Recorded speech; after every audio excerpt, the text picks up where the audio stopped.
जब से होश संभाला, थोड़ी कॉन्शियसनेस डेवलप हो गई, तो एक इंक्लिनेशन जो थी, एक इंक्लिनेशन थी टुवर्ड्स सिनेमा।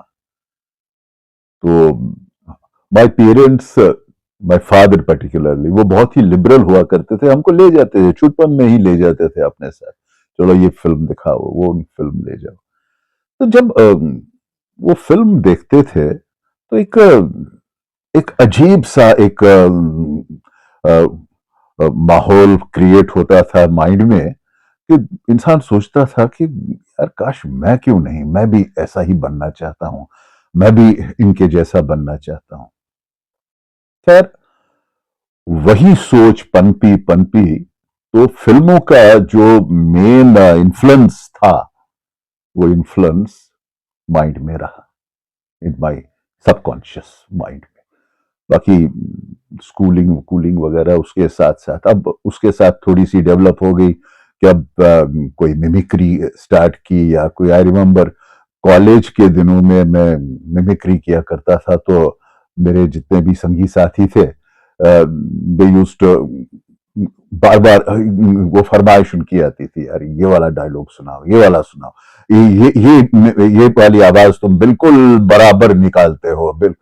अब उससे वो एक एनकरेजमेंट सी मिल जाती थी, तो स्टार्ट किया थोड़ा थोड़ा। तो उसके बाद मोहल्ले का भी बहुत ज्यादा असर था मेरे। मोहल्ला जो था, I belong to Habba Kadal Srinagar. यूं कहूं कि हब्बा कदल ही एक ऐसा इलाका है जिसने पूरे कश्मीर में आर्ट के फील्ड के हवाले से इतनी पर्सनैलिटीज पैदा की हैं, जो हमेशा चमकती रही। और वो असर तो रहा। और जो पर्टिकुलर मेरा मोहल्ला था, दैट वाज ये नई सड़क। वहां पे हमारे हमसाए जो थे, पास में ही रहते थे, मिस्टर भारत दिलबर। उनका एक थिएटर ग्रुप हुआ करता था। थिएटर का नाम था नवरत्न नटसार। तो उस नवरत्न नटसार, अब एक हिसाब से वो मोहल्ले का ही थिएटर हो गया था। और वह भारत जी जो थे, वो भी वो हंटिंग पे रहते थे कि इस लड़के को भी ले लूं, उस लड़के को भी ले लूं। अनप्रोफेशनल, नॉन, ये अमेच्योर एक्टिविटी, टोटल ऐसा कुछ नहीं था। तो इसी बहाव में उन्होंने मुझ पे भी अपना ये आजमाया। उन्होंने कहा कि आप थिएटर आ जाओ। तो मेरी इंक्लिनेशन थी, तो मैं भी थिएटर चला गया। जब थिएटर चला गया, तो पहले तो बर्तन ही मंजवाए उन्होंने। तो वो साल भर उनकी सेवा की। उसके बाद वो उनका कोई प्ले था फेस्टिवल में, वहां पे एक गैदरिंग सी थी, जिसमें म्यूट स्पेक्टेटर्स बैठा करते थे। तो मैं भी एक, मुझे भी बिठाया गया। लेकिन सेट्स के हवाले से, सेट्स में मुझे काम करवाया, विंग्स बनानी, विंग्स पे कपड़े चढ़ाने, वो कीलें ठोंकनी, सेट उठाना, सेट इरेक्ट करना, सेट बाद में डिसमेंटल करना अपनी जगह पे। ये प्रोसेस चलता रहा। उनके लिए चाय बनानी, ये सब प्रोसेस चलता रहा। तो अल्टीमेटली इन 1977 में एक प्ले उन्होंने किया, जमाना टाइटल से। तो उसमें मुझे एक रोल मिला। हालांकि आई वॉज, मुझे लगता है मैं कोई 17 ईयर्स का रहा हूंगा उस टाइम। और कश्मीर की एक बहुत ही सीनियर एक्ट्रेस, प्राणा शमलू जी, जिसने बाद में टेलीविजन में मेरी मां का रोल किया, वो उसने उसमें मेरी वाइफ का रोल किया। तो मेरा मेकअप वो वगैरह उसमें, तो उसमें थोड़ी सी अप्रिसिएशन ठीक मिली मुझे। वो रोल मैंने मेहनत से भी किया, और जितना मैं उस वक्त समझ सका उतना मैंने किया। अब कितना मैं समझ सका उस रोल को, ये मैं डिफाइन तो नहीं कर सकता। टोटली वो बच्चों वाला ही खेल मैं आज समझता हूं। तो वो रोल किया, मगर एप्रिसिएशन मिली। उस एप्रिसिएशन ने मुझे थोड़ा आगे बढ़ने का रास्ता दिखा दिया। जब आगे बढ़ने का रास्ता दिखा दिया, तो अब स्टडीज भी चल रही थी। घर वाले भी पीछे रहते थे, यार तुम अब थिएटर थिएटर करने लगे हो, रात को देर से आते हो वगैरह। तो पढ़ाई पे ध्यान नहीं देते हो, लेकिन पढ़ाई इज वेरी इंपॉर्टेंट, तो उस पर भी कंसंट्रेट करना था। यहाँ से कॉलेज का भी वो दबाव था, कॉलेज आना आना वो वगैरह। तो 78 में एक प्ले उन्होंने किया रक्त कमल के नाम से। रक्त कमल डॉक्टर लक्ष्मी नारायण लाल का लिखा हुआ एक नाटक है। तो वो नाटक जब हुआ तो उसमें मुझे लीड रोल उन्होंने दे दिया। तो उस लीड वॉल्यूम्स, बहुत सारे वॉल्यूम्स थे उसके, आई सपोज कोई 200-250 के आसपास डायलॉग्स रहे उसमें, और मेमोरी पावर भी जबरदस्त थी।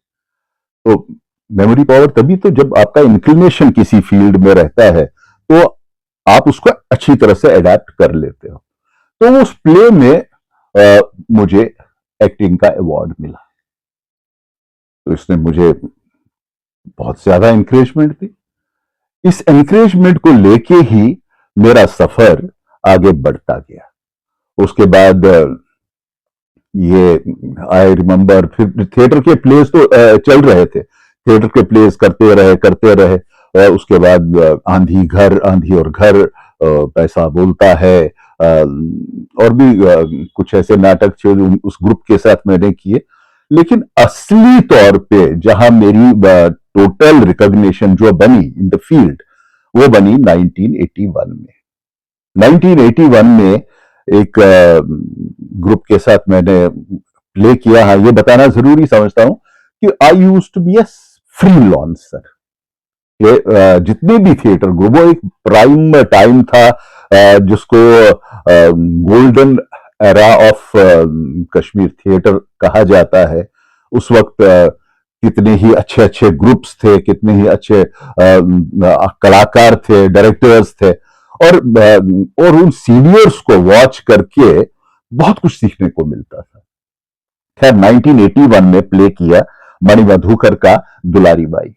उसमें मैंने कोई 5 कैरेक्टर्स किए इन डिफरेंट अटायर्स, अलग अलग अटायर के। और कोई था वो हरियाणवी था, कोई भोजपुरी टाइप का था। इसी तरह इन चीजों को अडेप्ट किया। ये नेचुरल इंस्टिंक्ट था, ऊपर वाले की वो का स्पार्क था जो वो करवाता था मुझसे। और उस प्ले ने मेरे लिए टेलीविजन के रास्ते खोल दिए।